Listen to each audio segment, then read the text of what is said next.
जय जगन्नाथ सांग मैंने आपण को स्वागत जनाऊँ आज भिडियो रे। आज आम कथा हवा आमर ओडिया संस्कृतिर अनन्य पर्व कार्तिक पूर्णिमा उपरे। यही पर्वटी गोटे पूजा नुहे, यह आम जीवन रे शांति भक्ति और प्रकृति सहित मिलित जीवन धारार प्रतीक। कार्तिक मास को हिंदू धर्म रे सबुठारु पुण्य मास बोली गणा जाए। एही मासरे लोके निरामिष भोजन करती, प्रतिदिन दीप जलांती एवं भगवानक नाम स्मरण करती।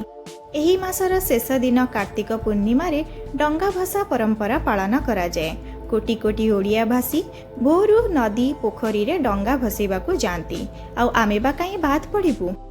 लोक माने कदली गछ बा कागज रे डंगा तैयारी करती, तापरे दीप जलाई नदी बा जलाशय रे भसांती।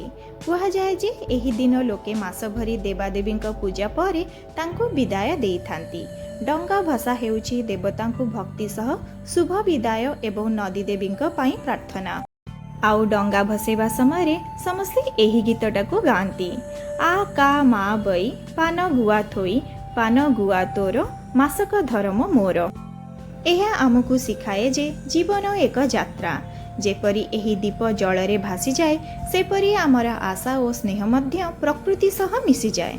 आपण माने मध्य एही कार्तिक पूर्णिमा रे एक दीप जालिथिबे, नदी देवी को प्रार्थना करिथिबे एवं निज मनर अंधकार दूर करिथिबे। आमे माने डंगा भसेलु एवं मंदिर परिदर्शन करी घर को फेरिलु। वीडियोटी बनेबार मेन उद्देश्य एही कि लोक माने डंगा तो भसांती किंतु तार महत्व बा उद्देश्य विषय रे अज्ञान थांती। आशा करुछि सांग माने आपन को ये वीडियोटी भल लागिथिबो। भल लागिले लाइक कमेंट एंड सब्सक्राइब निश्चय करिवे। रहिली जय जगन्नाथ।